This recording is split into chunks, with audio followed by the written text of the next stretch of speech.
Hello, I'm Isaac Hayes III, founder and CEO of Fanbase. Listen to what I'm about to tell you. The window to invest in Fanbase is closing. We've raised over $10.6 million of our $17 million goal. That means there's room for less than 6,370 people to invest in Fanbase for the average amount. The minimum to invest in Fanbase right now is $399. That makes you an owner in Fanbase today. Go to startengine.com/fanbase to invest. Why? Because current social apps have taken advantage of users for far too long, with content suppression, shadow banning, harmful racist content, and no real tools for monetization and equity. Fanbase has over 1.4 million users and counting, allowing anyone to reach all their following and monetize their content from day one. Social media is the new TV, and whoever owns the apps that distribute that content have the opportunity to own potential billion-dollar companies. While big platforms with uncertain futures are failing to serve their users, Fanbase is stepping up to fill the gap. Don't wait until it's too late. Invest now, invest for yourself and your future. Go to startengine.com/fanbase and own the next generation of social media.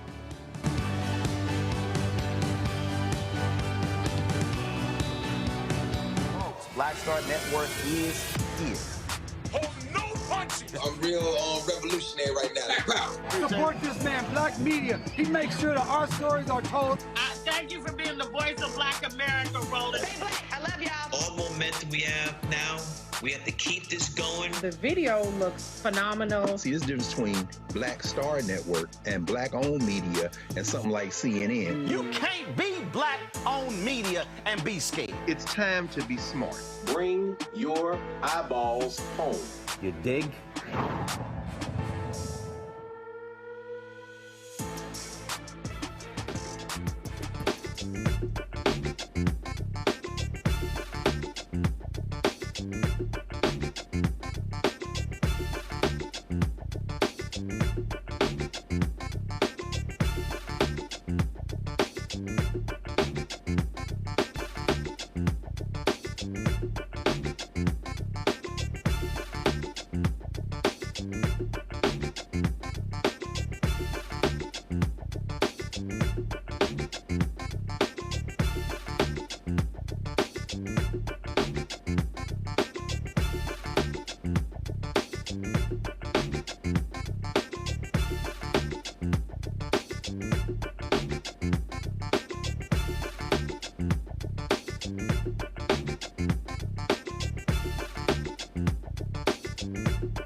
Today is Friday, September 5th, 2025. Coming up on Roland Martin Unfiltered, streaming live on the Black Star Network. I'm live here in Atlanta, where I was speaking to the Noble Leadership Conference. I'll tell you more about that, folks. Horrible economic numbers come out today. Donald Trump can't spend this any other way. He is destroying the American economy. Economist Morgan Harper will join us to show you, talk about the carnage left in his wake. More people dying in the Tarrant County, Texas jail. And guess what? The sheriff there refuses to answer the questions of the Black County Commissioner.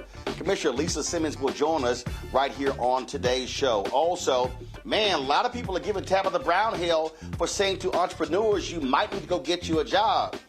I've got a few things to say about her commentary. Plus, one of the 4 North Carolina A&T freshmen who launched the lunch counter sit-ins in that state has passed away.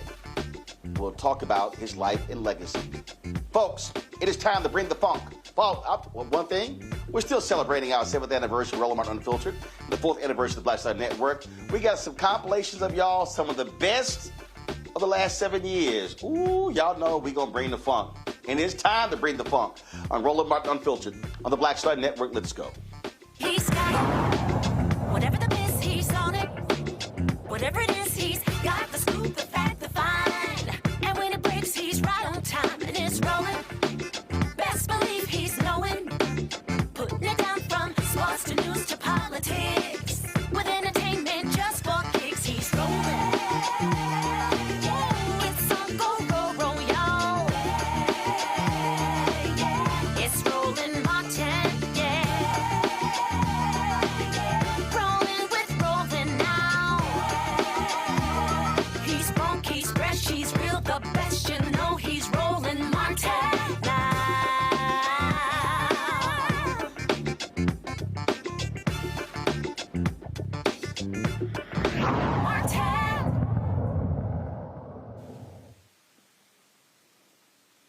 Folks, MAGA Sheriff Bill Waybourn took over as Tarrant County Sheriff in 2017. Ever since then, 70 people, not 7, 70 people have died in the Tarrant County Jail. Earlier this week, at Commissioner's Court, Commissioner Alisa Simmons wanted some answers. Well, guess what? This arrogant SOB wouldn't even show up. Watch. We did request the sheriff or one of his staff be present today to provide a briefing. Instead, this morning I received an email from the sheriff, which I was asked to read to the court. So this is dated September 3rd, 2025, to Tarrant County Judge Tim O'Hare and honorable members of the Commissioner's Court. The Precinct 2 Commissioner continues to ask for public briefings on in-custody deaths at the Tarrant County Jail. We have and will continue to be very transparent with these cases in terms of what information we are able to release. We are one of the few agencies that issues a press release on in-custody deaths. The practice places us as one of a limited number of agencies to proactively inform the public on such sensitive matters. Should any of the public, the media, or elected officials, including the Precinct 2 Commissioner, seek further information, they are encouraged to submit a formal records request through the Freedom of Information Act. Furthermore, the repeated lack of civility displayed by the Precinct 2 Commissioner towards Tarrant County staff is both hostile and unprofessional. I will not subject anyone from this office to that type of inappropriate treatment. Therefore, no one from this agency will participate in briefings requested by the Precinct 2 Commissioner before this court. We appreciate your understanding and remain available to collaborate in a respectful and constructive manner related to other issues. At your service, Bill Waybourn, Sheriff. So, to the absent sheriff, hi. So the briefings aren't for the Precinct 2 Commissioner. The briefings are for the public. The briefings are because you were elected to serve everybody. You should not choose who you update on our jail population, on video magistration, on jail deaths, anything. The public tells us, the 69 elected officials in this county, what they want, and we do our best to give it to them. If you don't want your staff to come down here and take questions, that's your responsibility in the first place. I didn't ask you to send staff. I asked you to come down here. And where are you? Big, tall guy, big hat, guns, everything. And you can't take questions from the citizenry, your constituents. We need to be updated on these jail deaths. Nobody's asking you for specifics. 2 weeks after a jail death, you give us what you got, and then you keep coming and informing and updating the public, because we need to know what keeps happening in this jail. You ought to want to be transparent. So you stay over there, wherever you are, hiding from your constituents. And a 125-pound commissioner, you ought to be able to answer questions. I don't know which camera to look into. It's just ridiculous. It's called responsibility. It's called professionalism. If you didn't do anything wrong, come say it. It is the responsibility of all elected officials to report out to the people that elected us. It's just real simple. It's not deep. You don't have to send your staff. It's what you were elected to do. Now, folks, let me help y'all out. 2 jailers are facing charges, murder charges, in the death of Anthony Johnson Jr. Died after being pepper sprayed and forcibly restrained. In another case, a pregnant woman was left to give birth alone in her cell. Her baby did not survive. Oh, but I thought these people were so-called pro-life. Taxpayers have paid out more than $4 million in settlements and neglect, including the largest payout in county history. Now, again, the sheriff is like, I don't care. I'm not here before the commissioners to answer these questions.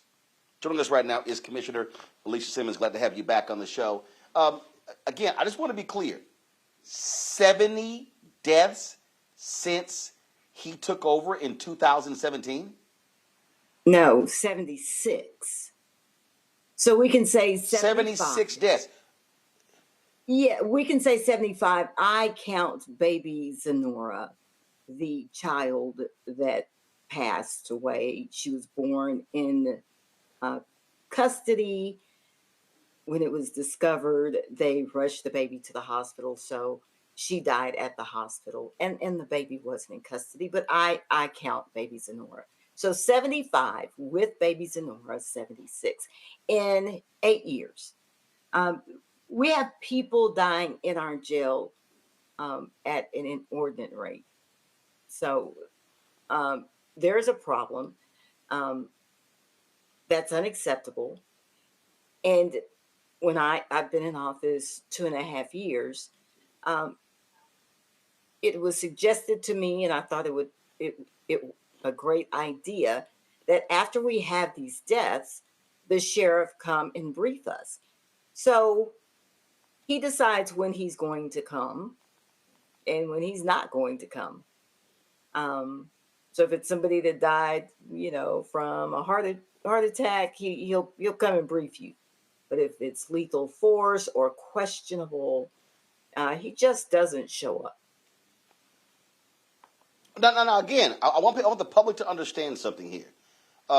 Commissioners are elected. The sheriff is elected.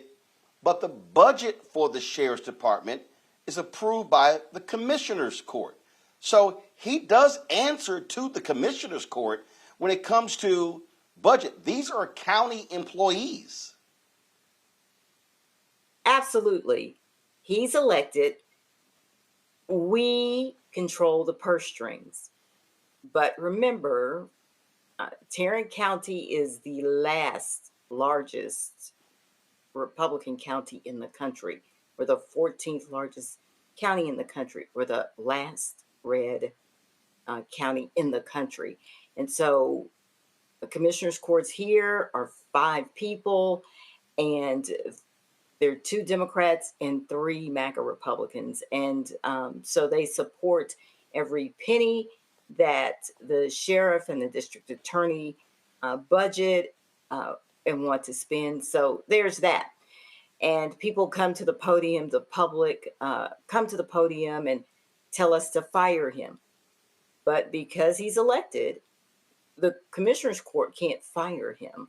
The people have to make sure they don't reelect him. So we do. But here's what. So are you telling me? So are you telling me you've had 75, 77 deaths since 2017, and the other commissioners, the Republicans, they don't care. They literally aren't demanding answers. They're not trying to hold the sheriff accountable, and they are perfectly acceptable with him being insubordinate, saying, "Oh, I'm not going to show up because Commissioner Simmons is hostile." When all you are doing is demanding answers, which your constituents elected you to do. The other court members are not going to ask him to come. They're not going to force him to come. They're not going to try to convince him to come. They are friends, so they are shielding him. They are shielding him. In the meantime, there are families seeking answers.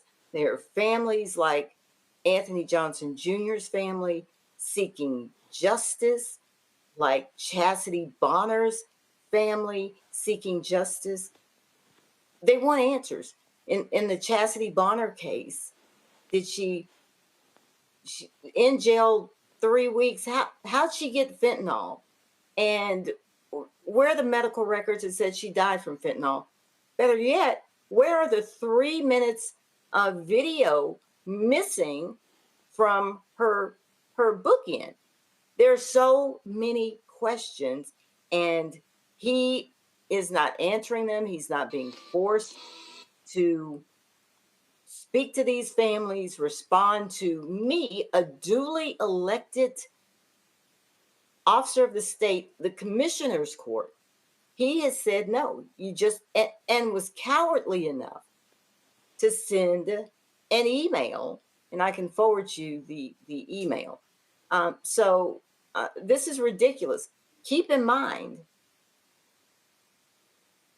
the sheriff's own son was arrested back in March 3rd, for solicitation of a minor and assault of a police officer, both felonies and 1 misdemeanor.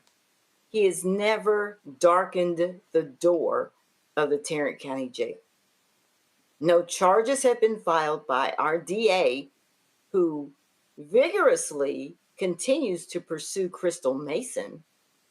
The sheriff's own son is still out here. 2 felonies, solicitation of a minor and assault of a peace officer. So this is the law enforcement leadership we have in Tarrant County. So we discussed this last night, and the bottom line is these are county-wide positions, and this is where we've got to have a concerted effort of black folks, of progressive voices, to be organized and mobilized. This sheriff can be voted out. This district attorney can be voted out.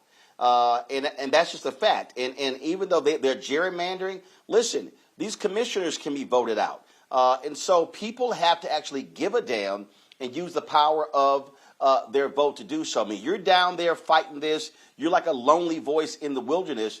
But I really hope people of conscience, people of color, black people in Tarrant County are preparing to move. When is the election for the sheriff and the district attorney?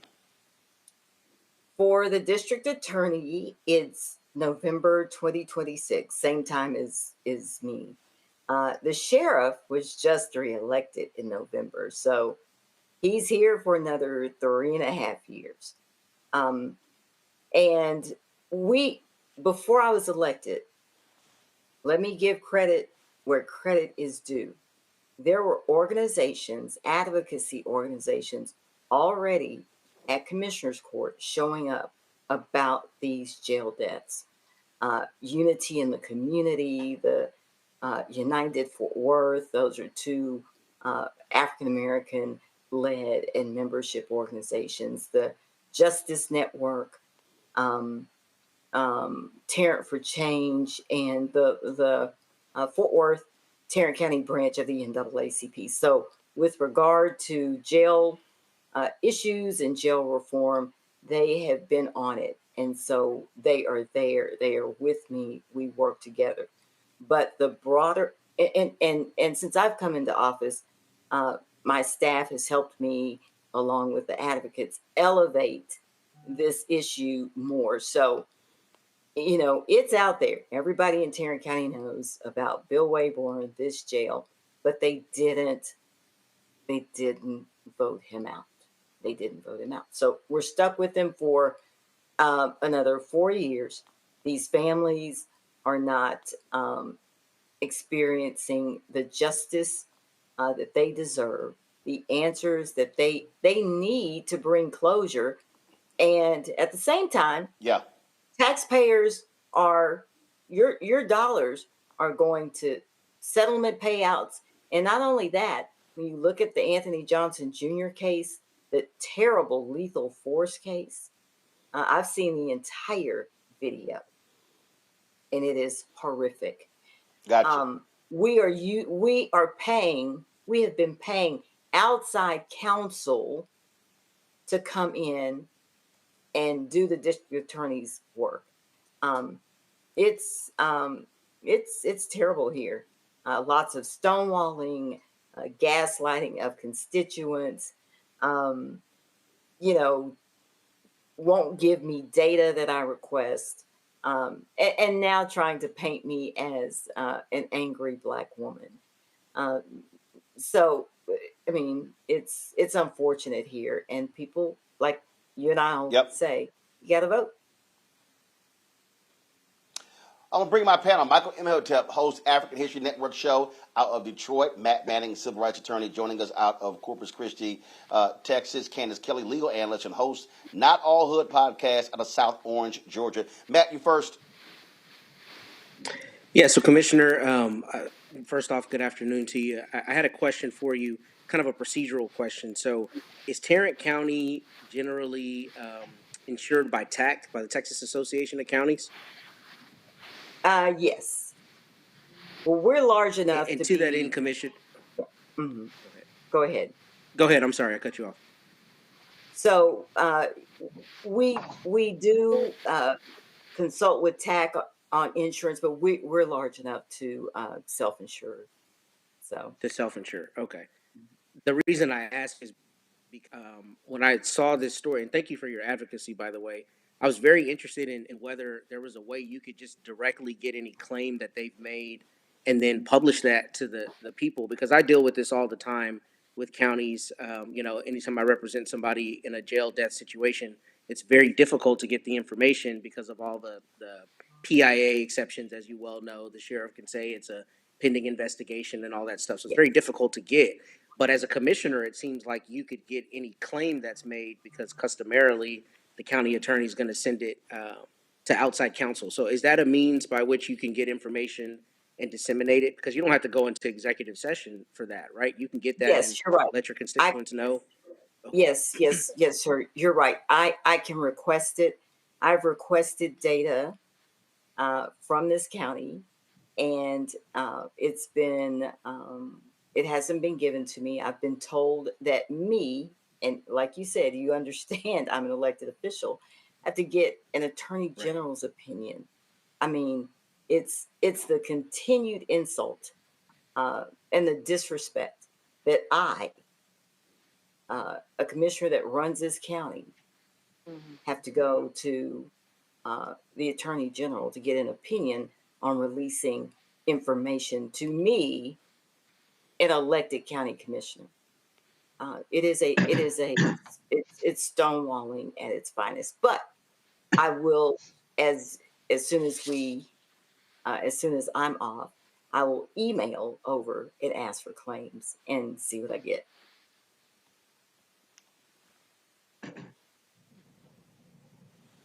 Well, listen, you're dealing with some craziness down there, and okay, fine. That idiot sheriff is still there, but we can certainly move to take out that DA come next year, and I certainly hope people are organizing and mobilizing to actually do that. Commissioner Simmons, we appreciate it. Thanks a lot.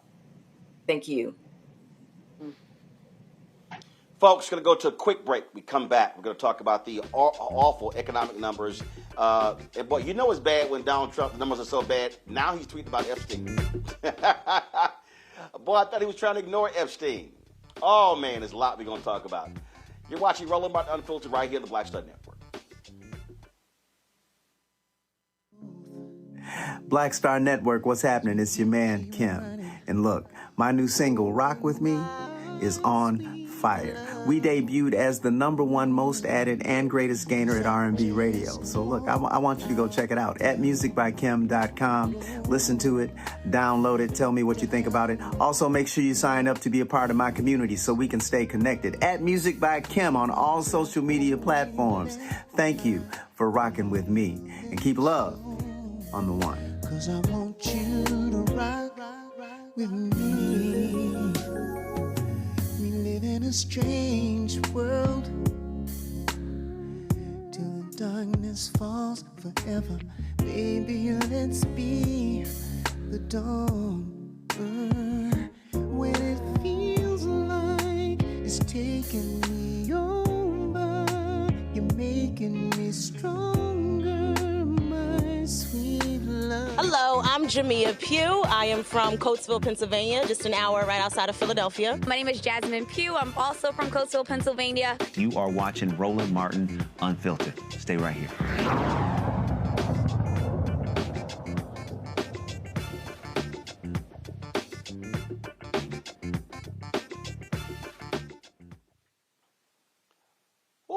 My goodness, folks, the economic numbers that dropped today show horrible job creation in this country. Black unemployment jumps to 7.5%. Let me say that again in case you misheard me. 7.5%. That's black unemployment. Last year, it was a low of 6.1. And where are all those black MAGA people? Where's the help? I thought they were sitting here saying things are going to be great. This is going to be the golden era. Well, guess what? This basically is signaling a significant slowdown in the U.S. economy when it comes to employment growth. Overall, folks, last year, approximately 22,000 jobs. Just 22,000 jobs were added last month, significantly below the expectations of around 75,000 jobs that economists projected. Now, overall employment rate increased to 4.3%. And we see, of course, as we see what's happening with black people. Specifically, unemployment among black men increased to 7.1%. For black women, spiked to 6.7%. The rising unemployment rates for black women, often an early indicator of economic downturn, serve as another warning sign. Morgan Harper is the Director of Policy and Advocacy at the American Economic Liberties Project. Glad to have you back on the show, Morgan. I thought MAGA said this is supposed to be amazing. Oh, we were just going to be raining. It's going to be raining cash and things were going to be made. Now they're trying to blame the Fed and Jerome Powell. No. How about your stupid tariffs? How about the rising in food prices and all? We are seeing Trump was handed a great economy from Biden-Harris, like he was previously handed a great economy from Obama-Biden, and he's screwing it up. Yeah, there is no denying. And I mean, I think, Roland, we don't need to look any further than the White House itself had to admit today how bad these numbers are. We know that these are not people that will ever admit to anything negative about Donald Trump. And there was no denying. Only having 22,000 jobs created last month. The fact that this is not just below expectations for what we were expecting for August for this year, but it's 70% lower than what were actually created a year ago before he was in office. I will say, I mean, I think a lot of this, and we can get to this a little later, is stemming from some issues that have been going on in the economy in terms of income inequality, wealth inequality for some time. But you are absolutely right that Donald Trump is exacerbating a lot of this with his reckless policies with tariffs and how he's implementing them without any accompanying domestic strategy. It's creating so much uncertainty in the economy. And there's a lot more here. I mean, the fact that manufacturing jobs, yes, have not at all been created with the 6-month straight decline. These are facts that we have not seen in some time. Construction jobs are negative for this past year, or since the beginning of this year. And a lot of people now we're seeing are out of work. So the Black unemployment numbers are really troubling. I mean, we've already talked about the fact that Black women are impacted most by some of these federal job cuts.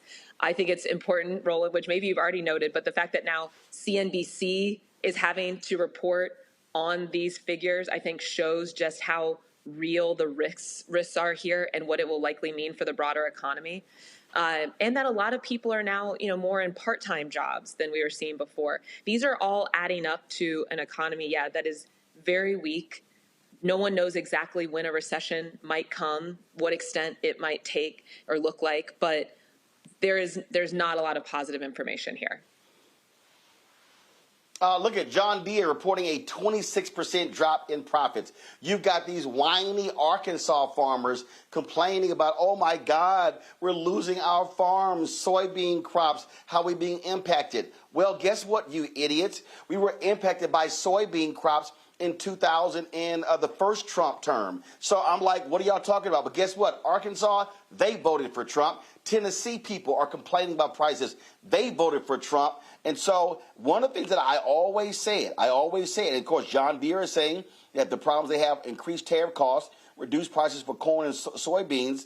As a result, they've laid off 200 workers at their plants in Iowa and Illinois this summer, and they warned the sales of its large farm machinery, the primary source of revenue, could decline by as much as 20% through 2026. In North Carolina, farmers are experiencing a double whammy. Prices for soybeans already fallen 40% from their peak in 2022, and China's retaliatory tariffs on U.S. soybeans remain in effect. We saw this last time. So I'm sorry, Morgan.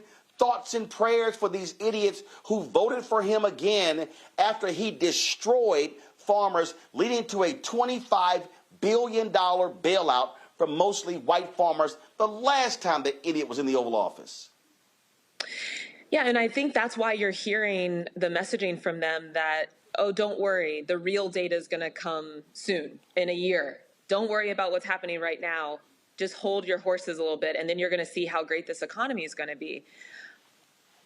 That's kind of like, maybe I'm going to become the Queen of England. There's nothing about my current life that suggests that that's likely to happen, but that's the fantasy that continue to feed people. And it's not a fantasy. It's a nightmare. They have set up a nightmare. And it is going to impact farmers. I mean, we've touched on this before, but I think it's important to note again.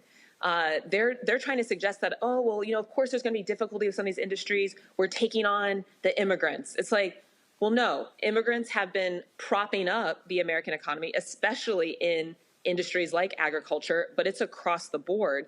And so that's not a good thing. They're trying to make it seem like they're fulfilling this mission, but that's only going to add to the labor costs that a lot of these farmers are experiencing, in addition to the impacts from tariffs. So we're at the beginning of this journey. We are not at the end. They are going to, it seems, continue to try to dilute the American people into thinking that somehow this is part of a master strategy. But when you have the Secretary of Commerce that is on TV in reaction to these numbers today, suggesting that all is well and give it some time, I mean, this is madness, and again, really, really scary. So, I mean, I think the other thing to keep in mind as all of this is happening, and the experience of real people in the economy that know that they should be nervous, that know that they have no guarantee that if we do face another downturn, there is going to be an adequate government response that isn't just trying to pay political favors, that will actually do something for all Americans, that there is complete giveaway to some of the largest corporations in America. So that there was a dinner last night with all of these tech executives congratulating, in the case of Google, for example, that their antitrust lawsuit is likely to go away, that it didn't result in them having to really change their business model, that we're going to collaborate with you all on AI. Who's that going to benefit? How many jobs is AI creating? And how many jobs are going to be created if it's just Google who's in charge of AI? So there's a lot going on. It's hard to keep track of it all. I appreciate, Roland, all you're doing to try to keep people informed, because we are headed in a really, really bad direction here, and we need to make sure that folks understand, are speaking out, and more importantly, are really coming together to figure out, okay, when this all completely falls apart, what do we need people to do? What do we need our elected officials to do, and really to look out for each other? Morgan, I have said for the longest that broke white people are going to have to be harmed economically for this country to wake up. And guess what? We're on our way. Now, we already see this impacts African Americans, it impacts Latinos, it impacts all people of color. But what these white folks are going to have to feel the pain, it is going to have to be direct, immense. So when you talk about, listen, right now, we've never had this many homes on the market for sale, and folks are like, I ain't buying, because they have economic uncertainty. They don't know if they're going to have their jobs. You got interest rates up, and so folks are like, man, you got now those people who are trying to sell those homes now have to sit on those homes, and they're not going to be economically harmed. The DOGE cuts, the firing of the federal workers, the canceling of the billions in grants. What you saw was literally, if I have to phrase it, this was an economic seizure that took place that's now metastasizing into an economic heart attack. And these people are like, oh my God, what do we do? And guess what? Y'all voted for it. This is exactly what you voted for. So when I hear one of these white folks go, we didn't vote for this. Yes, you did. You simply didn't pay attention. Yeah, and so that's why I think it's going to be very interesting to see how this plays out. They're saying, in a year it's all gonna show how it's positive, and you'll see this strong economic growth. I mean, a year from now takes us to a little bit before November 2026, and there's going to be a lot of elections then. So how this is all massaged over to the American public that they should still support all of these Republicans that have completely co-signed on this agenda, that have not put up any sort of resistance to things like the Medicaid cuts that are going to be another. I mean, I got to say, I was on a conservative outlet this week where they do these debates between the liberal and the conservative hosts, and this woman's laughing in my face when I'm saying, what really threatens safety is like things like taking away people's health care, taking away their economic security. That's what leads to increases in crime, and that's what you all are doing. And she's laughing at me. I was like, This is. I'm not just making this up. This is research. This is data. These are facts. They don't want to admit that, but it is coming, and it is going to be really bad. And I think the other thing, the other justification that they're using to try to kind of earn more time or have the public stay with them is that, these tax cuts. The tax cuts are coming. This is what's going to make businesses invest and then really bring back the manufacturing. We have a financialized economy in the United States. The companies that are really driving economic growth, many of them are public companies that are closely tied to the stock market. When they get extra money, they don't have to use that to build a new factory. They can use that to pay dividends to their stockholders. So, what would make them more likely to do something like invest in building a factory would be the government creating subsidies and incentives for them to use their money for that purpose, rather than just paying it out to themselves in huge CEO packages. That is not happening in this administration. So what is likely to happen with these tax cuts for companies? They will keep that money for themselves. They will make themselves richer. That is not likely to improve the economic outlook for most of the people living in America. And I agree with you, Roland. I mean, unfortunately, it does appear that until we have broad-based, including a lot of the white voters that supported Donald Trump, that are feeling that economic pain, I don't know that we're going to see anything different. I guess the other thing I would add, though, is that I don't know if even once experiencing that, the connection is going to be made that it's this administration's fault. And that's the political question that Democrats are going to face ahead, looking at 2026 and 2028. What's the counter message to what they will be saying? Because they will do whatever they can, I think, to make this seem like it's not their fault. And then what is our vision for the future? Questions for the panel. Candace, you're first. Yeah, Morgan, I am wondering, where are the jobs? I think that's what people want to know. If they're not here where I am, if they're not there with the 319,000, Black women especially that got let go from their jobs between February and July, where can people go? Is it a state? Is it an arena, an industry that we're just maybe not thinking of or looking at that there might be something there?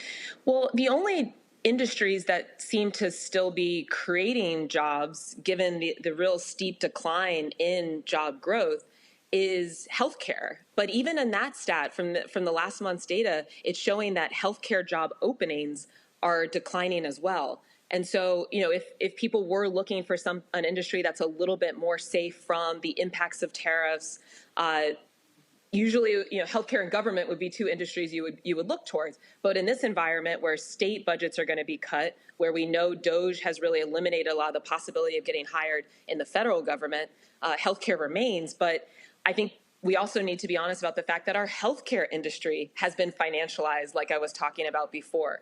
So when they are also facing some uncertain economic headwinds, when there has been no intervention from the government to force them to spend their money in a certain way, what are a lot of corporate healthcare systems going to do? Continue to pay their executives a lot of money, perhaps, and continue to try to get as much as they can out of insurance companies and such, but not necessarily anything that's going to pass along to higher wages for their employees, for example, the practitioners, healthcare workers, create more jobs, try to hire more people. They might also be crunched in that way. That is leading to things like fewer job openings right now. So again, not at all a good jobs report here. And this is something that I do think, though, we need to continue to make sure people are sharing their stories of what they're experiencing on the ground in these industries. But yeah, when we have healthcare that's not available, I think when we look at the Black male unemployment rate rising, that can also be driven by things like manufacturing and also transportation, logistics jobs that are being contracted as well. These are not the safe industries that one might expect, especially given some of the promises from the administration about what we were supposed to be getting from their policy decisions. Michael? All right, Morgan. So, Morgan, I'm confused because I thought rounding up all these illegal immigrants was going to open up the job market. And when we look at the reporting from the Census Bureau and Pew Research, 1.2 million immigrants are gone from the U.S. workforce under Donald Trump. So why is it the job market exploding? I thought that's why people were voting, because he was going to round up the illegals. Please explain it to me. Yeah, I mean, and we have to almost laugh to kind of work through all of this, but it's just, it is really unbelievable, just the lies that are being spewed right now and the impact that it's having on real people and communities. And so, yeah, like I was saying before, I mean, the U.S. economy at this point, not just in agriculture and food service, a lot of different industries relies on the work of immigrants. We can have a whole separate conversation about the legality of how a lot of people have come into this country or not, and whether or not they should be here given how they got in here and the policies to do something about that. That's a conversation that could be had. You know who is really well positioned to have it and do something about it? Republicans who are in control of Congress and the White House. Right. If they wanted to pass a bill tomorrow to do something about immigration and how that impacts the labor market and making sure that Americans are getting the jobs that they want, they could do that tomorrow. That's not what this is about. This is about political points that they want to score to be able to maintain political power. It is having a very detrimental impact on the economy, because the reality, again, is that we need a lot of immigrants to be able to support the industries that are driving our economy. Yeah, especially farming. Yeah. Yeah, so let me first say it's hard for me to have Candace and Morgan in the same place. It's too much brilliance in one spot. So y'all got to break this up next time. But in any event, Morgan, my question for you. Oh, my God, the sucking up is amazing. I was like, I like it. Can I continue? Thank you. I'm a big fan of Candace. Is this a harbinger for even worse things to come? And I ask because I know the Salesforce CEO said something like, I'm getting rid of 4,000 jobs because I need less heads with AI. This is obviously what's going to be kind of the future. And my question for you is, how is that represented in these numbers? Because you're seeing a contraction overall, right, in terms of what workforce for a lot of these corporations. And to that end, what ideas, I know you've already mentioned healthcare, but are there any other sectors that you suggest people look at in terms of insulating themselves for even further declines with less, people needed in the workforce? Well, yeah, and thank you for your compliments and your questions. So what I would say is, some of the data that we're seeing from this past month is showing that people who are looking for jobs are looking for those jobs a lot longer. That's one of the things that's showing up in the data. And so that does connect to something like the Salesforce CEO announcing, hey, we're on pause.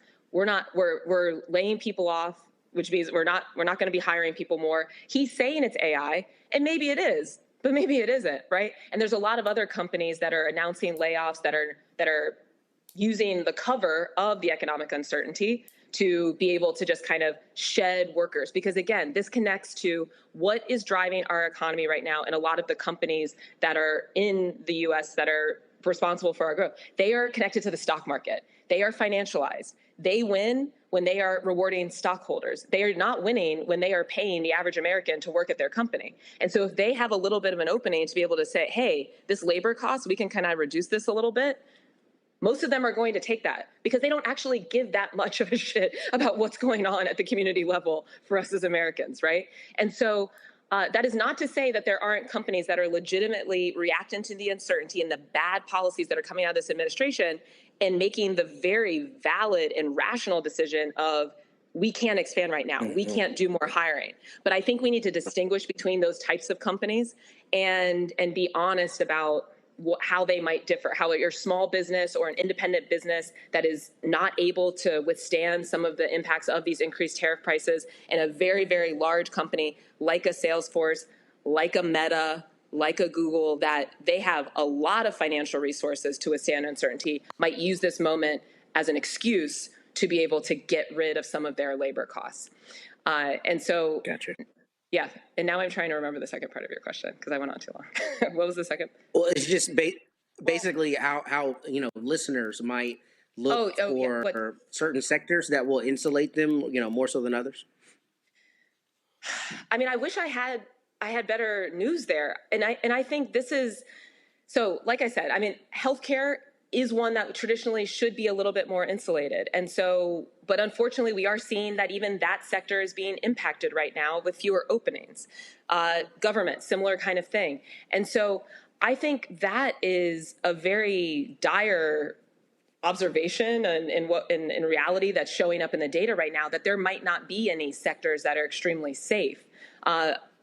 I'm not trying to give people exact financial advice or certainly not life coaching type of advice, but this might not be the kind of time to make a big move financially or with a job, because it's not clear. And like I said, and what's showing up in the data is people who are looking for jobs might be looking for them longer. A lot of young people aren't able to get jobs at all, also a risk. And so the unfortunate thing is that who is set up to continue to take big risks? Well, it's just like that dichotomy between small businesses and big corporations.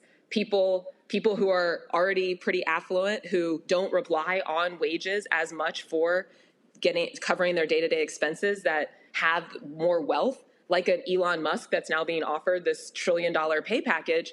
Well, they're going to be able to continue to take those risks and consider different industries, and maybe they want to start a business. For the rest of us, I don't know that this is the time to necessarily do that, but something for everybody to consider for themselves and make a decision there. But I don't think there's any way to look at this data and suggest that America economically is on a great trajectory. Well, and on that particular point there, Morgan, when we talk about,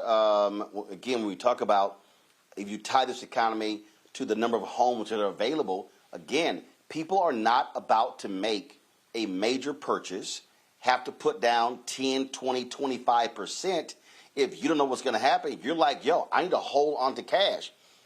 This is the thing that people don't understand about the American economy. We're a $30 trillion economy, but 70% of the American economy is based on spending. Spending. So if people don't have money, they're not making money, they can't spend. Second, if people are fearful that they're going to lose their jobs, the first thing they're going to do stop spending and start conserving. So when you look at the consumer confidence, that's a hallmark right there of like, hey, where do people stand? And people need to understand, when Americans stop spending money and start saving money and conserving money, you can bet a recession is on its way, because they're scared to death that they're not going to be able to have that cash 3, 6, 9 months down the road. Absolutely right. And here's another point on the data, and something for people to keep in mind as they're seeing different news reports. And because we're seeing, consumer spending is still up. There's data showing that consumers are not optimistic about the economy. But then you see this data that's the spending is staying consistent. And now reporting is showing, well, that spending is being driven almost entirely by the highest earners and those that have the most money. So when you look at it in the aggregate, oh yeah, Americans are still spending money. But when you dig a little deeper, it's like, no, rich people are still spending a lot of money. The average person is starting to pull back. And Roland, just to add another layer to that, yeah, in the best case scenario, people are pulling back and are still able to cover their necessities and basic needs. But what we're also starting to see creep up is debt. And that even in the case of things like groceries, more consumers are relying on things like, the buy now, pay later platforms, like Affirm, like lending to buy something that's just one discrete item, not lending to buy a house, lending to buy some groceries or get grocery delivery. That is a whole new ballgame for the American economy, having that layer of type of debt that is now in the mix of, yes, what has been a spending and finance to spend economy for the U.S. consumer over the last at least 20 years, but going back even further as we've seen the government kind of back out of really supporting American workers since the 1980s. And to make matters worse, I was going to talk about this a little bit later, but I'll go ahead and bring it up. How stupid is Donald Trump and ICE? You got Hyundai. Hyundai's building a multi-billion-dollar factory in Georgia, and these idiots are arresting the South Korean workers. I don't think that's going to go over well with the South Koreans. And if this stupidity happens, you're going to have these foreign people, these foreign companies who Donald Trump keeps claiming are going to be investing trillions of dollars. It's all a lie. They're going to be like, we're not about to spend money in this country. ICE arrested 475 people at the Georgia Hyundai electric vehicle plant, including South Koreans who were there working on the building of their plant. That's another stupid thing to do, Morgan. Yeah, and when you've empowered, where is government spending going right now? You've empowered ICE to engage in vigilante justice as they define it. This is the type of idiocy that we get. Yeah, not logical. I was on the show in Columbus last night, and we're each going to our cars. I have a Ford F-150 truck. He's going into his Honda. He's like, oh, but made in America. And I was like, yeah, but it's a foreign company. So to your point, Roland, these companies that, yeah, they are foreign companies, but they are creating jobs in the United States. Honda, huge presence in Ohio. Yeah. Hyundai, this factory. So we are in a global economy, and we are very much connected to a lot of companies that are based other places wanting to invest in America and in U.S. workers and as we see, in some cases, workers from other places too, but these are drivers of economy, especially at the regional level. And so, yeah, there's no logic to what's going on. It's all leading to a real economic problem for us, and let's just hope that more people wake up to what's happening. All I have are 4 letters, FAFO. Morgan Harper, we appreciate it. Thanks a lot. Thanks for having me. All right, folks, got to go to a break. We come back. Congresswoman Jasmine Crockett just goes off on Republicans regarding the Epstein files. We got the Crockett Chronicles for you. Also, Tabitha Brown has really pissed a lot of people off because she said that some entrepreneurs, hey, you need to get yourself a job. I got a few things to say about her comments. You don't want to miss this. Plus, we remember one of the Greensboro Four, one of the 4 North Carolina A&T students that sparked the nationwide, or really across the South, lunch counter sit-in. You're watching Roland Martin Unfiltered on the Black Star Network. Support the work that we do. We celebrate 7 years of this show.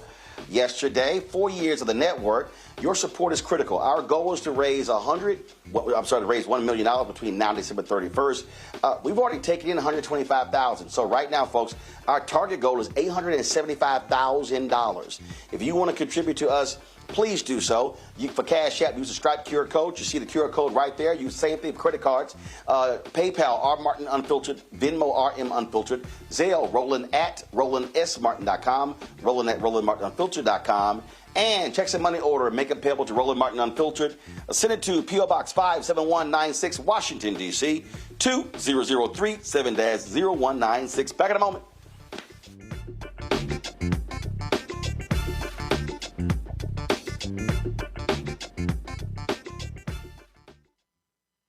Next on the Black Table with me, Craig Carr. Immigrants lured off Texas streets and shipped to places like Martha's Vineyard and Washington, D.C. Believe it or not, we've seen it all before. You people in the North, you're so sympathetic to black people, you take them. 60 years ago, they called it the reverse freedom rides. Back then, Southern governors shipped black people north with the false promise of jobs and a better life. It's a part of a well-known playbook being brought back to life. So what's next? That's next on the Black Table, a conversation with Dr. Gerald Horne about this issue of the reverse freedom rides, right here on the Black Star Network. This week on The Other Side of Change. D.C. has been ravaged and taken over by tanks, soldiers, police officers over the last 2 weeks, and it's only starting there. Trump has announced that he also has plans to bring this to Chicago, Baltimore, and New York City. So we're going to dig into it. This is On the Other Side of Change, only on the Black Star Network.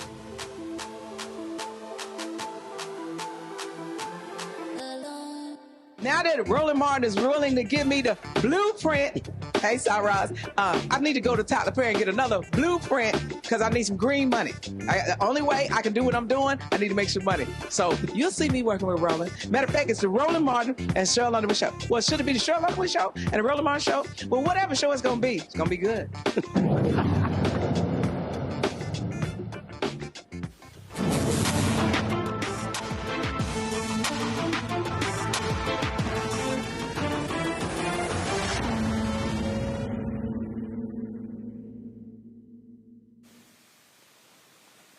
Boy, things got heated on Capitol Hill with Congresswoman Jasmine Crockett went off on Republicans. You know, Donald Trump has been doing all he can to shut down the release of all the Epstein files. Now you got this stupid fool, House Speaker Mike Johnson, claiming that Donald Trump was an FBI informant to take down Epstein. They just make shit up every single day. But Congresswoman Crockett, she wouldn't have none of that. Roll it. It's interesting that we're sitting here and we're talking about the so-called threats to the First Amendment when the biggest threat to free speech right now is the old guy that is sitting over in the Oval. Now, Mr. Farage and I met over a month ago, and he has made it a brand of being this free speech warrior. And one of the things that I wanted to recap was the fact that he literally tried to shut down my ranking member as he was engaging in his own free speech. It seems like it's more so free speech for me, but not for thee, a lot of times with certain people. And it's sad that he had to run and have lunch with Trump or to go raise some money for his 4-member party. So, Mr. Price, you get to be the lucky one to help me figure out what exactly free speech advocates believe. It's good to see you again. You tell me whether these government actions support free speech or suppress it. Let's call it free speech or federal suppression. Fining or defunding news outlets or companies because they don't share a particular political message. I think I'm not entirely sure what context you're referring to. I think I'd need a little bit more information. So, long story short, if they decide that they are going to fine or defund any news outlet simply because it doesn't necessarily go far left or far right, do you think that that is a violation of free speech? Well, I'm not entirely sure how it would connect with, let's say, the area of expertise that I have. I think you may be referring to the PBS controversy. It's probably not something that I would be able to really... Not necessarily, but let me go to Professor K. Professor K, did you understand my question? Finding or defunding news outlets or companies because they don't share a particular political message? Yeah, thank you for the question. At the very core of the First Amendment is a prohibition of viewpoint discrimination. Okay. And what you described sounds like viewpoint discrimination. So it definitely sounds like federal suppression. If you require news outlets and companies to have content moderators to ensure their coverage promotes a political ideology or leaning, would that be federal suppression? Well, that does sound like an interference with a company's content moderation decision. Banning materials because of their content. Materials? Yes, so like books. Oh, of course. Well, and we've seen this in the range of book bans at libraries across the country. Absolutely.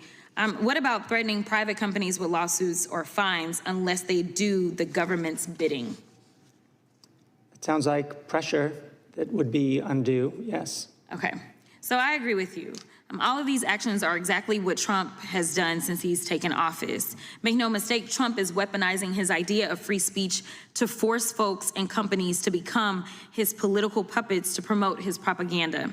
Trump and Republicans defunded NPR because they argued it was biased. Trump has removed books discussing racial discrimination at U.S. military academies, including the amazing Maya Angelou's autobiography, I Know Why the Caged Bird Sings. He's tried to strip funding to schools across the country if they don't remove materials that include discussions of racial discrimination or that promote diversity. And in order for the merger between Paramount and Skydance to happen, the FCC chairman and Republican-appointed commissioners required Skydance to establish a bias monitor. And in its FCC order noted reports, quote, concerning negative media coverage of the Trump administration. This is to say nothing of Trump pushing television networks to get rid of comedians and talk show hosts who criticize his administration, say like Mr. Colbert. Let's call this what it is. It's Trump weaponizing the idea of free speech to force people, institutions, and companies to be his mouthpieces. This ain't free speech, it's propaganda. Meanwhile, my Republican colleagues are out here having a meltdown over the European bill, one that, by the way, includes provisions to fight child trafficking. You know, it's frustrating because we talk about being fiscally responsible and we talk about free speech. And right now, as we're having these discussions, you know who's trying to shut down members from voting in the way that they want to vote?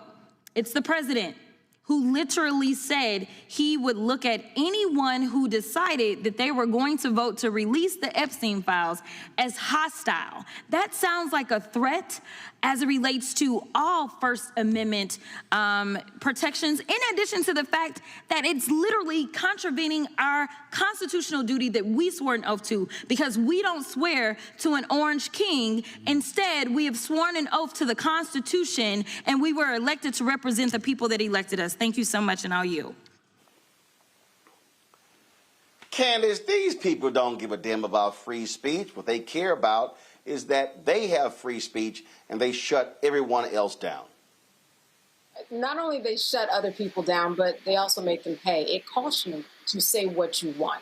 Ask ABC, ask CBS. But what we're going to see now with these Epstein files is something else that they would have never seen before. And that is, as we know, these women have come together, and people from all sides of the political spectrum are now saying, we can just give that list by ourselves. We can go on this floor, we can claim immunity and use somebody else as a mouthpiece who has volunteered, and we are going to get that list by ourselves. He's got another thing coming. I don't think he saw this coming. I don't think he saw the crossing of people who have always been at the other end of the spectrum come together to say, this is ridiculous, and you can't force us to pay you to shut our mouths. We are going to say what we want because we're on the political floor. And that's going to be the difference, I think, in this one with these Epstein files. It's really a shame, too, because I think that people, they're just trained to listen to Trump. And the more and more he says something, at some point, it's like the tipping point. And all of a sudden, they just believe him for no reason. It's partly that. It's partly the algorithm. It's partly just people wanting to believe that the vote that they put in is actually working out when it's not. When it's not. We are going to see a lot from these Epstein files. And everything that we've seen so far is leading me to believe that we're going to go down a path that we have never gone down before. This is what happens when you elect somebody, Michael, who has no morals, values, principles, or ethics, no integrity, no honor or decency. Absolutely. And also, don't forget somebody who tried to overthrow the government and incited the insurrection. Let's not forget that also. And then gave a pardon to the insurrectionists, 1,500 of them approximately, on his first day back in office. So this was predictable. And this is a guy who was good friends, but according to Jeffrey Epstein, who's dead now, he can't speak for himself, but he was good friends with Jeffrey Epstein for 10 years. Okay. And see, the question I have is like, okay, so Jeffrey Epstein was sexually abusing all these women for years, right? So at what point did Donald Trump realize that Jeffrey Epstein was sexually abusing underage girls and women before he cut off the friendship with them? See, that's a question that I have. You were friends with him for about 15 years, right? At what point did you realize, you know what, there's something wrong with this guy? But this is when you deal with somebody with no morals, who is an authoritarian, who is in mental decline. They talked about Biden's mental decline. This guy's getting worse day by day, okay? And he's getting desperate also. This is not going away. Speaker Johnson ended the House session before the recess a day early to avoid taking a vote. And then they come back after vacation, and and then you have the press conference, okay? This is exploding, and you have last count I heard, there are 2 Republicans short of Thomas Massey's and Ro Khanna's bill being able to be put on the floor, getting that pushed through. They need 218 votes. So this is not going away. It's getting worse for Donald Trump. Matt? I mean, my thoughts are a little bit of a combination of Candace and Michael's. I mean, something that Candace indicated is what I see, and that's the Trump administration takes the position of the more we say it, the more we legitimize it. I think the problem with that, to Candace's point, is that they underestimated how much people would draw the line at his association with Epstein and them not being truthful about what's in those Epstein files. And, all of Bondi's back and forth and DOJ's back and forth about whether they'll release things, what they won't release, all of that. Long story short, I don't think that even the people in their base are okay with his association with that. And I think they're running scared, frankly, to see how long they can keep it concealed and see if they can distract us with other things before that flag really gets planted. But I think you got a problem when even crazy Marjorie Taylor Greene is saying that she's going to, want to know everything that's in those files, right? Like they've been towing the MAGA line so long that when you see a break like that, I think that's a harbinger of something bad to come for the administration. So, I mean, that's what I'm seeing. But what I see with the media and what I see with people in his base is the more they say it's legitimized. And the thing I don't understand with that is you've done a great job on this show over the years of pointing out all the dishonesty, all the falsehoods, all the lies. Well, you see so much vacillation as it relates to the administration and his relationship with Epstein and what they're going to release with Epstein, that at a certain point, you wonder the people who are the same people who were, calling for the heads of all those people when they thought that pizza place there in D.C. housed, a den of pedophiles at the bottom of it, those crazy folks. Those are the same people who were a part of MAGA. And I don't know how long they can run before they have to give that information up. And I suspect that information is going to Michael's point, show that he had a much cozier relationship with Epstein than he's willing to let on. And I think that is going to be, irreparably damaging to him and his administration. But I don't know what the back end of that is, because you were watching him trample over the Constitution on nearly a daily basis. And the guardrails we thought would keep, some of that action from happening have not been effective. So I don't know what that means at the end, but I think they're running from having to give that information up. But of course they are. All right, y'all. Quick break. We come back. Many of y'all have seen the comments Tabitha Brown made on social media about entrepreneurs getting a job. Man, a lot of people are in their feelings. I got to comment on this thing. And I'm going to do so next, right here, Roland Martin Unfiltered on the Black Star Network. Black Star Network, what's happening? It's your man, Kim. And look, my new single, Rock With Me, is on fire. We debuted as the #1 most added and greatest gainer at R&B radio. So look, I want you to go check it out at musicbykim.com. Listen to it, download it, tell me what you think about it. Also, make sure you sign up to be a part of my community so we can stay connected. At Music by Kim on all social media platforms. Thank you for rocking with me. And keep love on the one. 'Cause I want you to rock with me. We live in a strange world till the darkness falls forever. Baby, let's be the dawn. When it feels like it's taking me over, you're making me stronger, my sweet love. Next on the Black Table with me, Craig Carr. Immigrants lured off Texas streets and shipped to places like Martha's Vineyard and Washington, D.C. Believe it or not, we've seen it all before. You people in the North, you're so sympathetic to black people, you take them. 60 years ago, they called it the reverse freedom rides.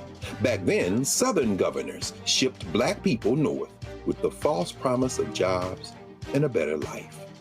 It's a part of a well-known playbook being brought back to life. So what's next?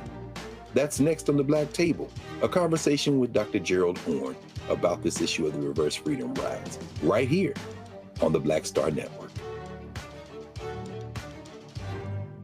What's up, y'all? This is Wendell Haskins, a.k.a. Win Hogan at the original T-Golf Classic. And you know I watch Roland Martin Unfiltered.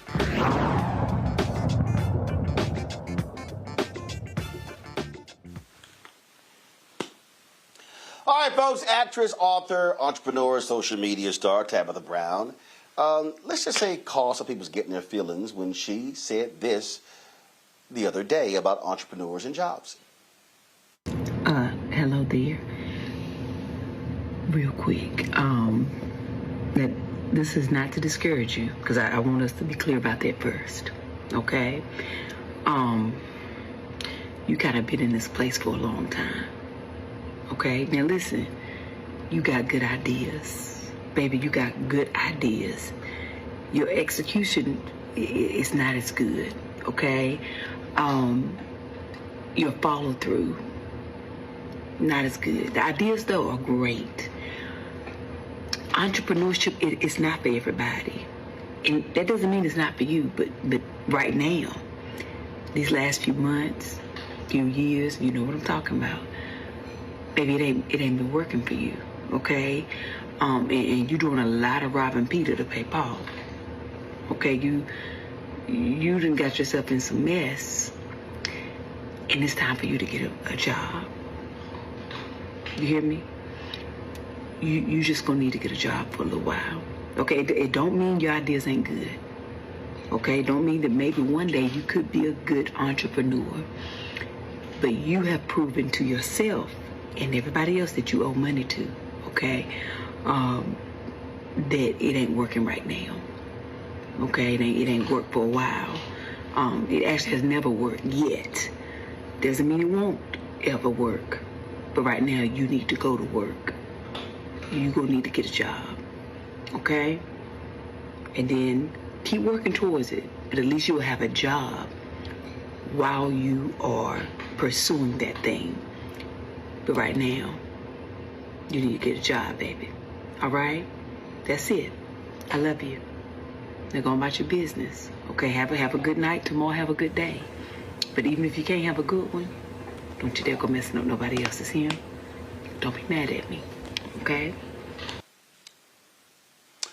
So I'm sitting here perusing social media, and I'm looking at people who were just in their feelings, upset, mad, angry, saying that Tabitha was wrong for what she had to say, and that There was just, I mean, how does she squash someone else's dream? And I'm sitting here and I'm reading all of this sort of stuff, and I'm like,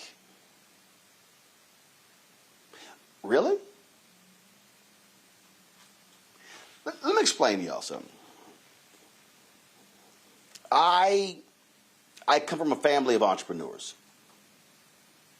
My grandmother had a catering business. But do you know what my grandmother was doing while she was building her catering business? She was working at a florist. Yeah, she was a florist. And so she was excellent at floral arrangements. And then decided to open a catering business. And she was working at the florist and starting her catering business. And then when the catering business reached a certain level, then she left the florist to run the catering business. My mom had a cake business. I remember my mom taking the classes, the icing classes, the decorative classes. That was at nighttime. She was working in an insurance company in the daytime. And so the cakes was a side business. But she had a job. I have said to people for years, my sister is a great artist, business. But what did I tell my sister? While you are building your art business, that is your side hustle. You need a main hustle. I've said this to people for years, that if you're trying to start a business, very rarely do you simply come out of the gates, boom, you're ready to go. No, because you've got office, you've got equipment, you've got expenses. And so what you have to do is methodically build. And so this is the example. I'm going to show y'all exactly how I've explained this. This is your main job. This is your side hustle. And your job is to take your side hustle, and it does this here. And it does this here. Until your side hustle is equaling your main hustle. And now you have a decision to make. And that decision is, does my side hustle now become my main hustle, or do I keep my main hustle and I'm satisfied with my side hustle being right here? Because see, understand something here. And my brother, he's had to do this. I totally get it. Hey, I got a business, but I need health insurance. So I'm going to run my business, but I'm going to still do this job over here because it's giving me health insurance. So even though I really, really, really want to do this, I'm not ready to pay my own health insurance because I got it over there. It's the same concept, y'all. So I don't understand why these people are acting a fool. What Tabitha had to say. It's some basic common ass sense.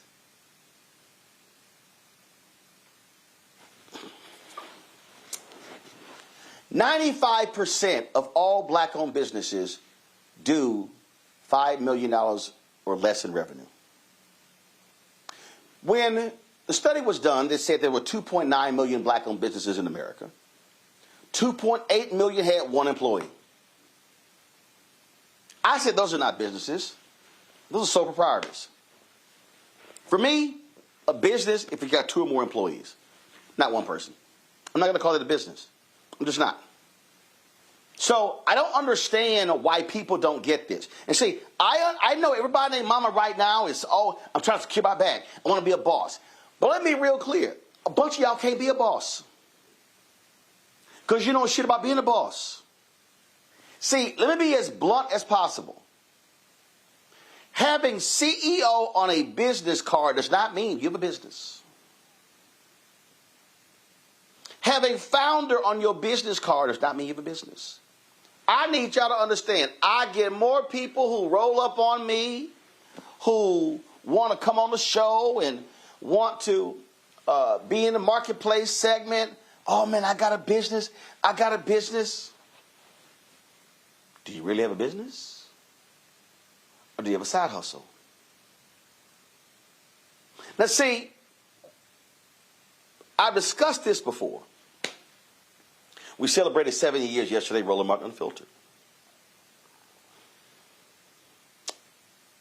My TV One show was canceled, I think, December 7th or December 9th. I think it was December 7th. The final show was 2 weeks later. In January of 2008, that was 2017, January 2018, we decided to do the State of Our Union on January 30th, 2018. There were black members of Congress who said they would not go to attend Trump's speech to Congress. I'm at the Image Awards, I'm like, we could do this special. Now, here was the deal. Well, we did it at Metropolitan Church in D.C. And then what happened was, and we were doing it together, so we were trying to figure out, what do we need to do? What do we need? What equipment do we need? I'm sorry, my apologies. It was at Shiloh Baptist Church on January 30th. My apologies, Shiloh Baptist Church. I already own the cameras. I own the switcher. I own the lights. What we need to do was we needed the bar stools, so we went and bought the bar stools. So I probably end up spending probably a couple of $1,000s. But basically, everything we needed for the broadcast I already owned. How? Well, because when I was at TV One and at CNN, I was buying equipment while I was there. Did y'all hear what I said?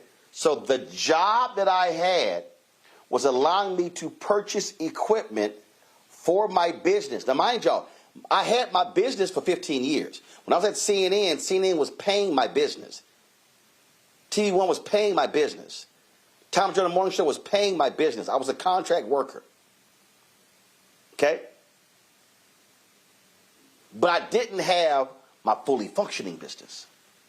So I was buying equipment when I had these jobs. So when January 2018 rolls around, I'm no longer with CNN. My TV One contract was only 8 more months. Tom Jones was ending December 2019. But I was building the business while having a job, and that was paying for all of this stuff. So when it was time to go full throttle on the business, I just pivoted. And so that's the lesson she's trying to explain to some of y'all. So if you are mad and upset with what she said, here's my question. Do you have a real business right now? And if you don't, why are you acting like hit dog hollering?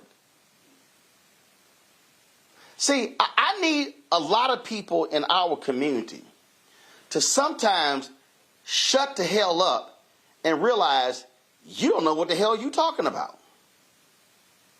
No one is trying to kill your dream. What they're trying to do is give you some critical information that will allow you to be able to methodically and organically build your business, take your idea from idea to inception to fruition to success. Now, if some of y'all are so hard-headed, go on right ahead. Because I'm going to tell you right now, the road is littered with wannabe entrepreneurs who burn through all of their money, who burn through all their relationships, who went out and got office space and did all this sort of stuff, and they had no business plan. And in many ways, they had no business being in business. Go to my panel for thoughts. It's amazing how people are so reactionary, Michael, that they don't even know when they're getting sound advice. But they're so caught up in their ego and their feelings that they just want to lash out as opposed to go, That's some good advice. Let me think about that. Absolutely, or they're caught up in their dreams. So I saw the video today. I read the article from thegrio.com. For those that don't know, I'm not only a historian, but I taught entrepreneurship for 7 years. I helped Black people start businesses, get funding for businesses. I evaluated their business plans as well. And the first thing I told my students is don't quit your day job. Don't quit your day job. Build your business while you are still working, while you have a steady paycheck, while you have health care and dental and vision, all that, because you're going to have to constantly reinvest in your new business. You're not, most likely, you're not going to be able to pay yourself a salary the first year or second year, et cetera.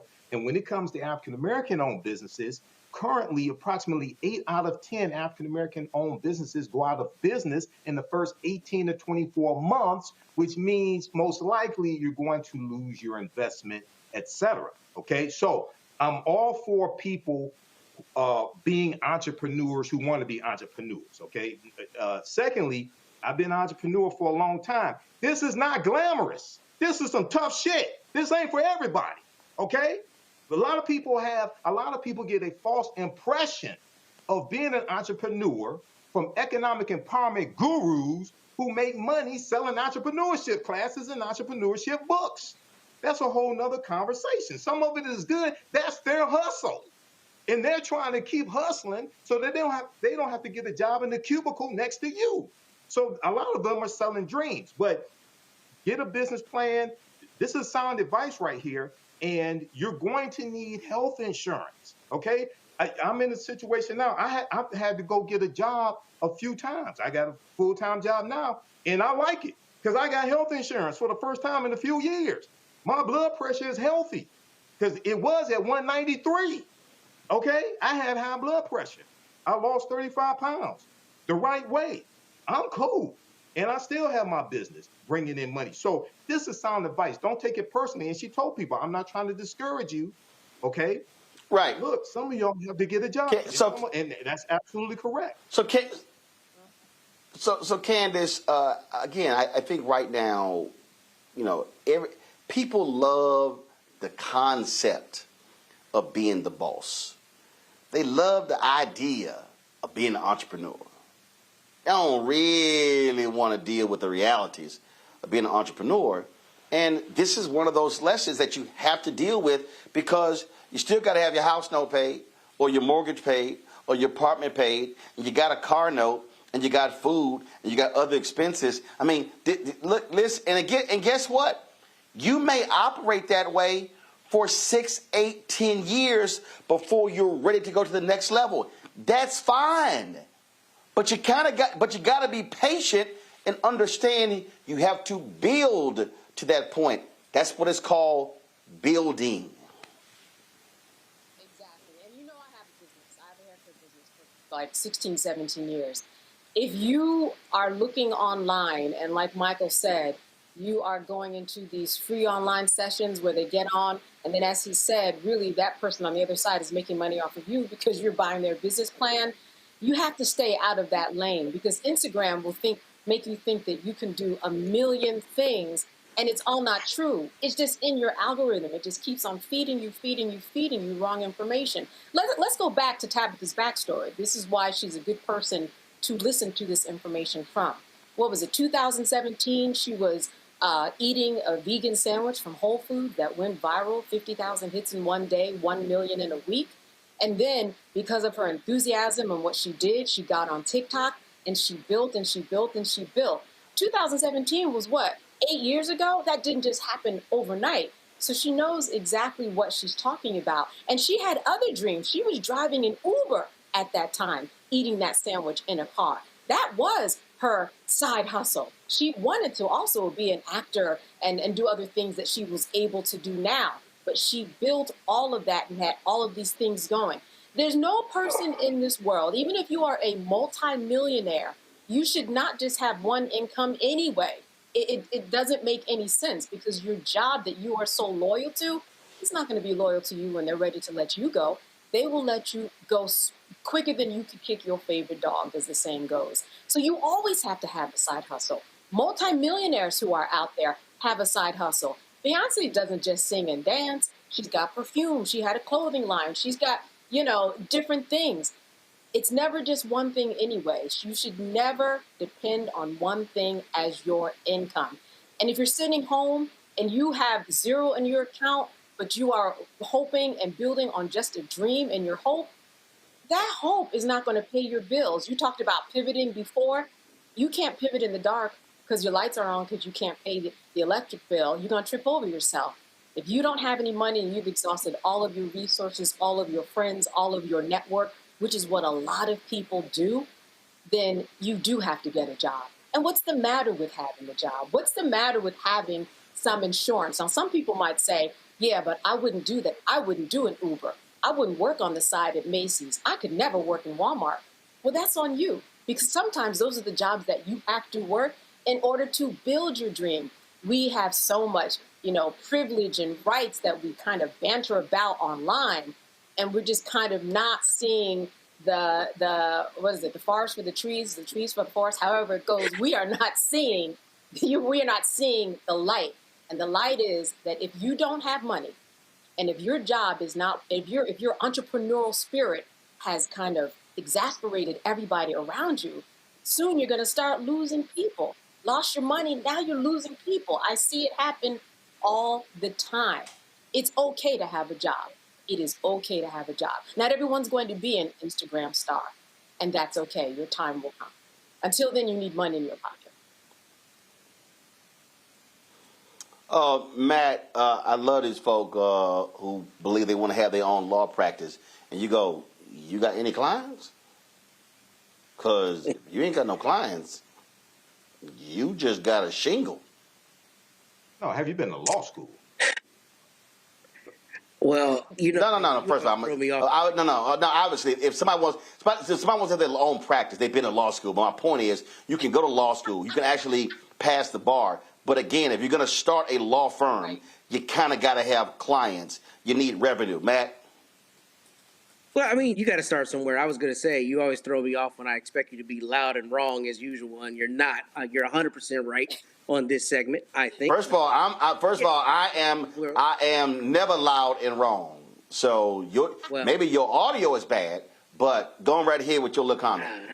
I don't go ahead and rewrite history, but in any event, here's my position on it. I think you're 100% right. I think Tabitha Brown is 100% right. But I think this speaks to a larger cultural issue. And for once, actually, I'll disagree pretty vehemently with Candace. I think we live in a society where we should be able to subsist on one job.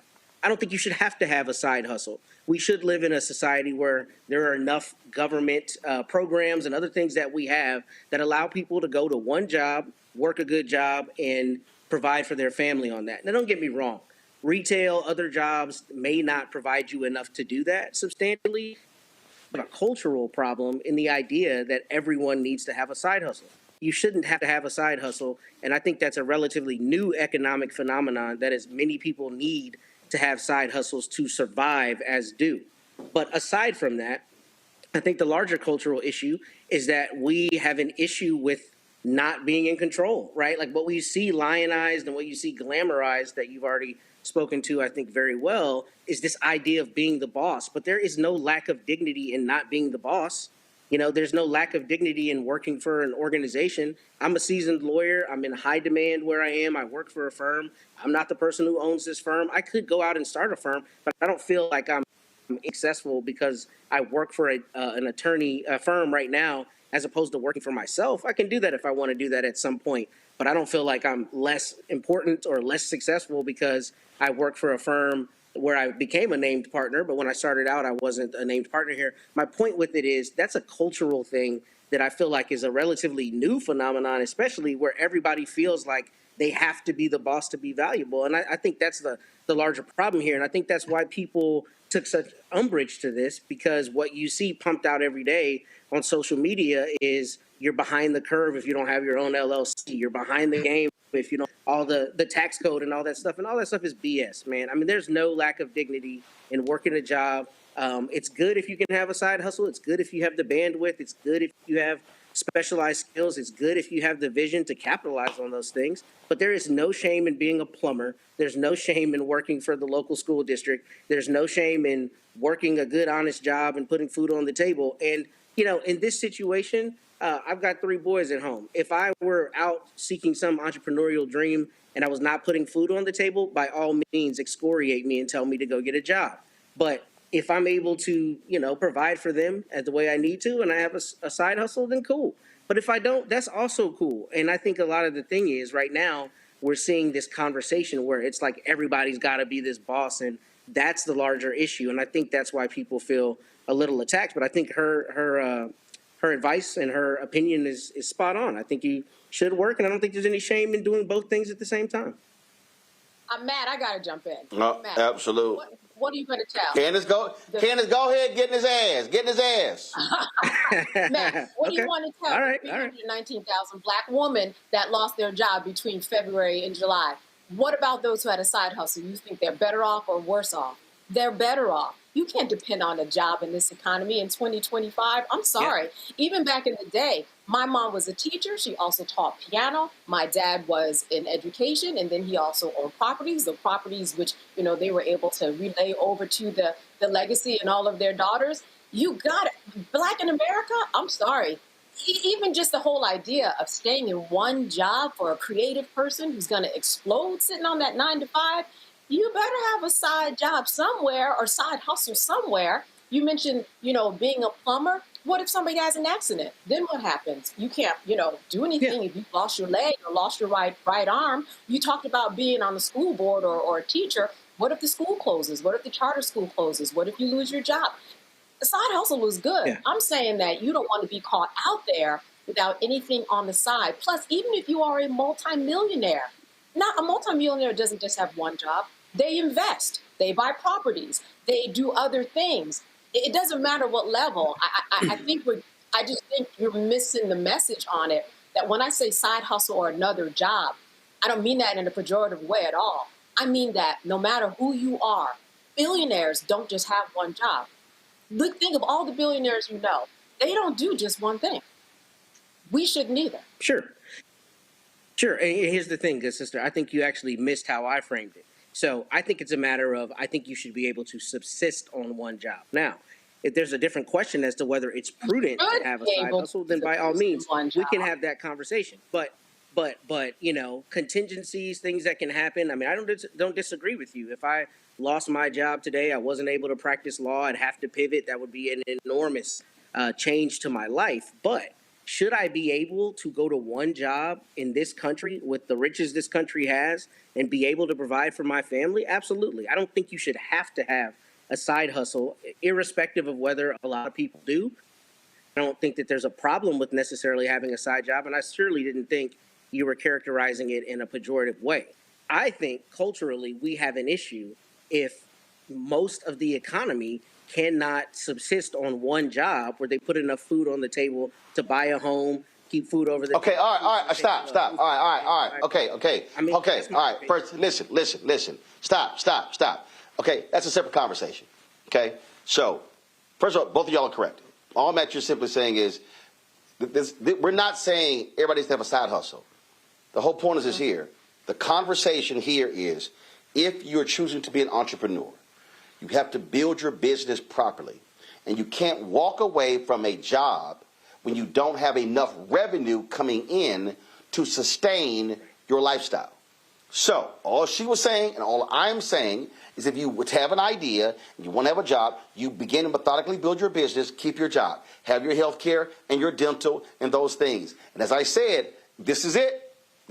Then all of a sudden, when it gets here, now you're at decision time, and it's simple as that. Before I go to break, Matt, what happened on Saturday?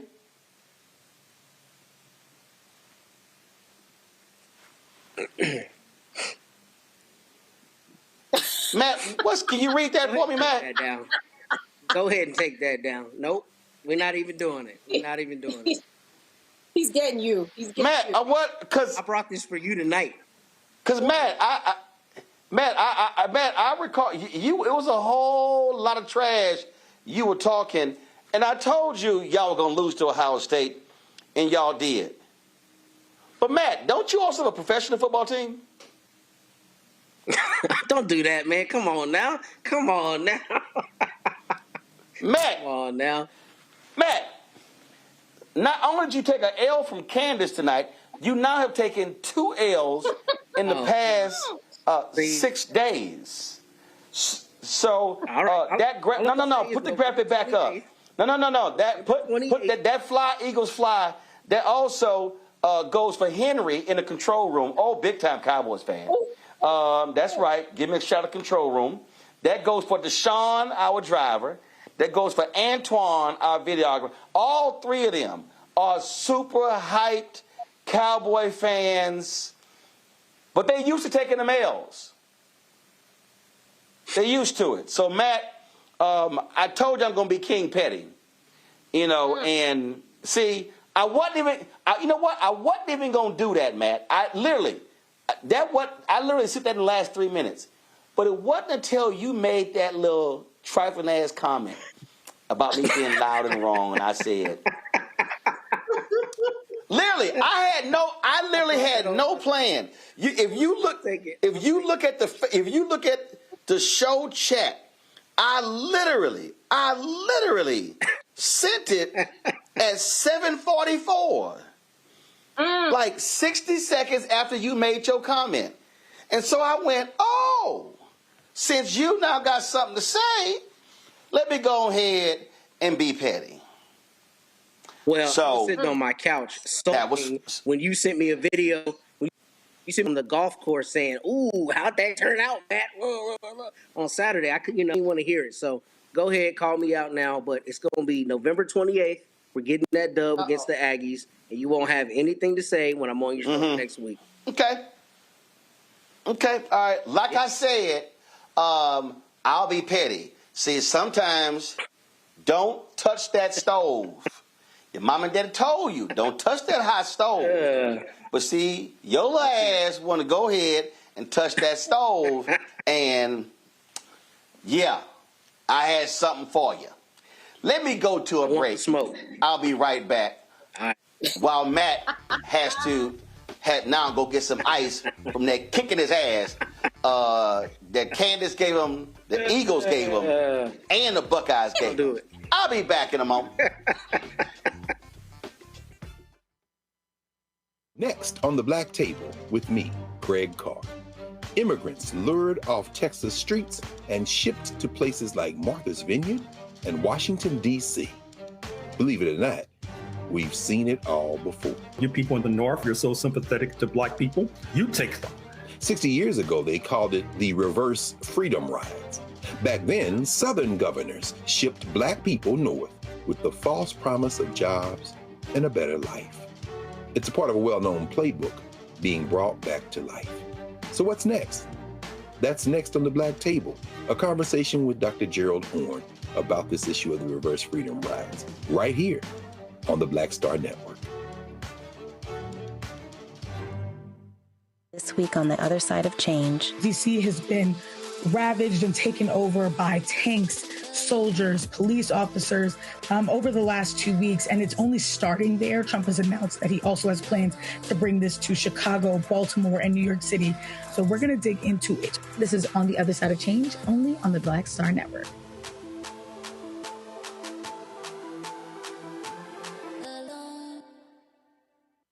Hi, everybody. I'm Kim Coles. Hey, I'm Donnie Simpson. Yo, it's your man Deion Cole from Blackish, and you watch Roland Martin, Unfiltered.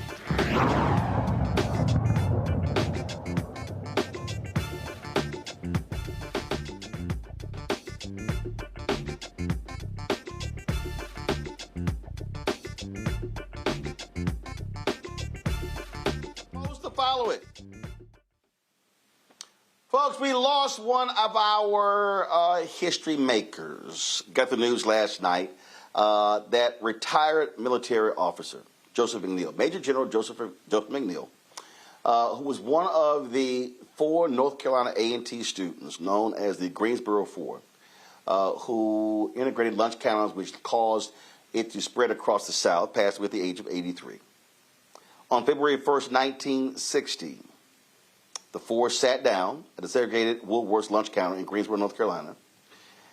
Quiet yet powerful act of defiance against racial segregation led to a massive firestorm across the South. And it began to pop up left and right. Pull the audio up, please. This is when I was on the campus of AT&T. This is the monument to them on the campus. I'll provide the sacrifice. You provide the spirit. And I will open up inside. You provide the fire. I'll provide the sacrifice.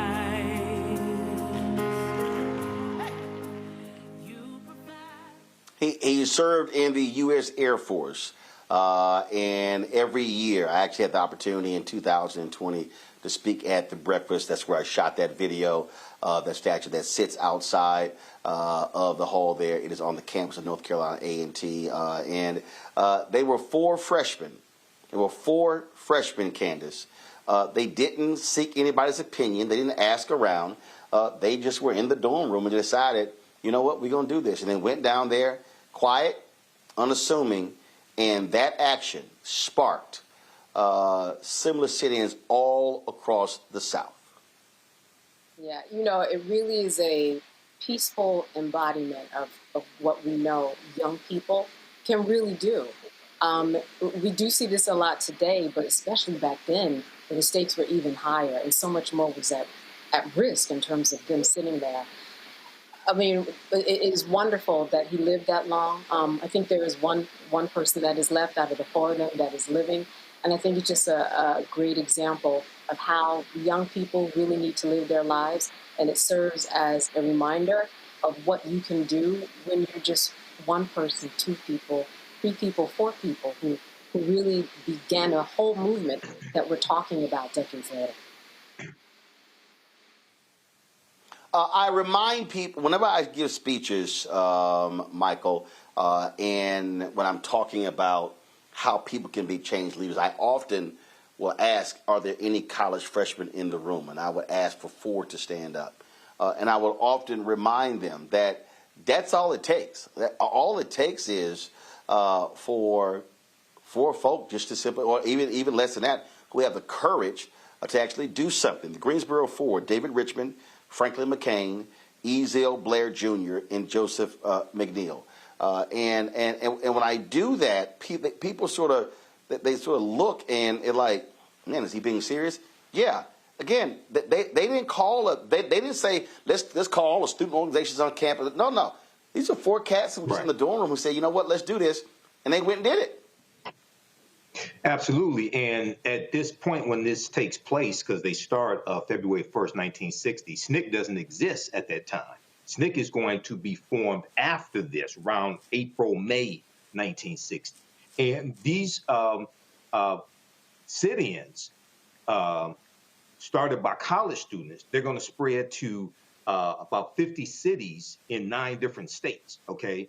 And we're going to see that this is going to become part of the inspiration also for the famous sit-in in Nashville, Tennessee in about April of 1960 with Diane Nash and John Lewis as well. So this is a real important piece of history to see how they were part of the civil rights movement. They added another layer and brought a different vibe, momentum to it, where college students could get involved. You know, when I was younger, you know, we were taught basically Dr. King was the leader of the modern day civil rights movement. But when you really study it, there wasn't one leader, and people got involved different ways. And this was one of the ways that people got involved in the movement. And it's going to lead, one of the things that leads to the 1964 Civil Rights Act being signed.